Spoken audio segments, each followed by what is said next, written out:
Hello, everyone. This is Faith from Nuggets of Faith. Karibuni.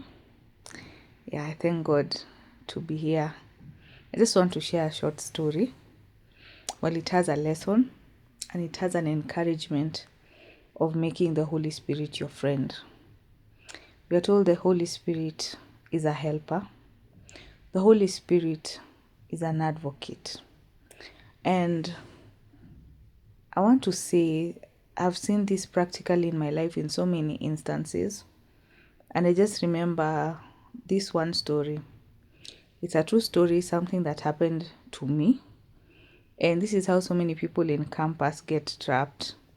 So I remember there's one time, I used to be an evening student, and there's this time we had a CAT, like continuous assessment test.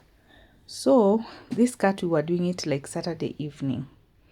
And the lecturer came and he was reading out the question and telling us to write on the paper. Yeah, we had like full scarps or something. So when he said that, I got a nudge and I got a strong conviction that I should take a certain notebook, write the date, the exact time at that particular time, and that question. So at first I was like, now why? But anyway, I did it. I did it anyway. The feeling was so strong. And I just wrote it down. At that time, it didn't make sense. So I remember just, closing the book. We finished the CAT and that was it. So shortly after that, I had a dream. And God was showing me about the next semester. And I was saying I'm going to check my results.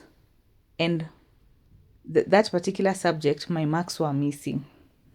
So I didn't make much of it, but I just prayed that, you know what, oh God, just don't let me fall back anywhere, because I'd waited for such a long time. Personally, I waited for 5 years to get into campus. Like, it was such a long journey, but I give God all the glory to have finally, after high school, I really waited.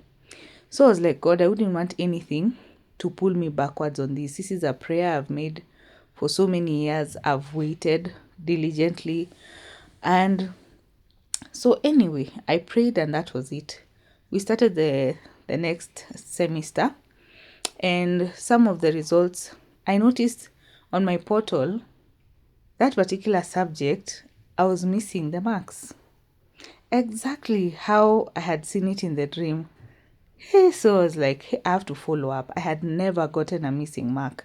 And I'm like, you know what? I did the CAT, I did the end of the semester assessment. So I remember going to that lecturer's office and I gave out my complaint.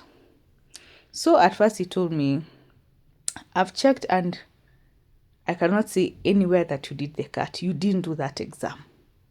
So we had a back and forth. I'm like, I did it. I was there. It was in an evening. So he was like, even if you tell me it's an evening, that changes nothing. You didn't do that CAT and you will have to redo this unit again this semester. So you go pay and redo. So I went again. I went home. I was so disturbed and I'm like, now what is this? I did the CAT, I did the exam, and someone wants to make me redo. So I continued pressing and praying, and God showed me the real motives of this person. Of course, it was a strategy, it's like he wanted to get close and kind of get intimate along the way. So I asked the Holy Spirit, what do I do? So as I was praying and waiting upon the Lord, then one random day, just as I was going to school in the matatu, I remembered that notebook that had the exact question, the exact date and time. So luckily I had it in my bag, the one that I used to carry my books with, because we had a lesson. So I checked the notebook and I flipped the pages and I found that place that I wrote the question was intact. because no one, I was trying to ask anyone if they have the question that we did at that time. All my friends, like, no one was recalling what we did. So I knew this is where the Holy Spirit had me write this question down for a time such as this.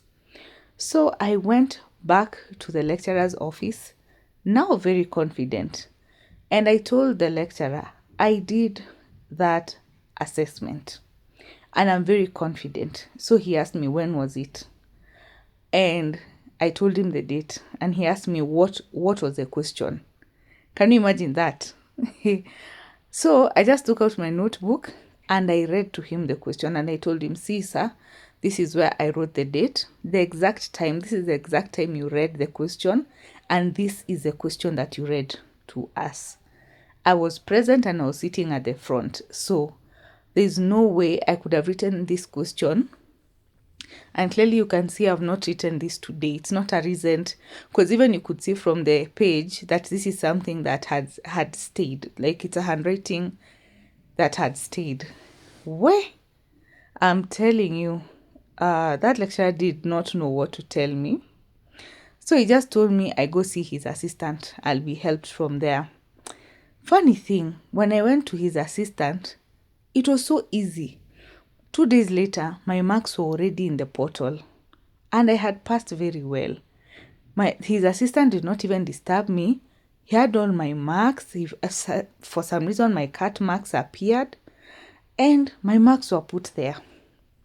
So, people of God, are you not seeing the Holy Spirit is a master strategist? Like, there are times the enemy would want you to find yourself in such a sticky situation. And in this situation, the enemy wanted to put me in a place of tempting me to compromise and also to steal my time. But I told God, I've waited on you for years for this. Don't allow anything to draw me backwards. So this is my encouragement to you. The Holy Spirit is a friend. The Holy Spirit is your helper. The Holy Spirit is a teacher. And he guides you into all truth. The Holy Spirit carries very unique strategies and very liberating strategies. My encouragement is that you'll make the Holy Spirit your friend. Once there's a friend of mine who introduced me to a book by Benny Hinn. It's called Good Morning, Holy Spirit. And Benny Hinn says how he cultivated his relationship with the Holy Spirit. He made the Holy Spirit such a friend. Like, even in the morning, he would wake up and greet the Holy Spirit and say, good morning, Holy Spirit. Such an intimate relationship. And once you allow the Holy Spirit to be your friend, I'm telling you, you'll be walking in secrets that people will be wondering, how did you know that? Yet, you are a person that is helped by God. That is what it means to be helped by God. You have to allow His Spirit to guide you into all truth. So I hope this encourages someone. If you're in campus, if you're in school, please pray over your studies. Pray over anything that would want to pull you backwards. And above all, ask the Holy Spirit to be your friend. Ask the Holy Spirit to reveal to you even the topics that you should read, even the topics that you should concentrate on. I saw such kind of miracles when I was in campus. So, people of God, all around our lives, we need the guidance of the Holy Spirit. God bless you.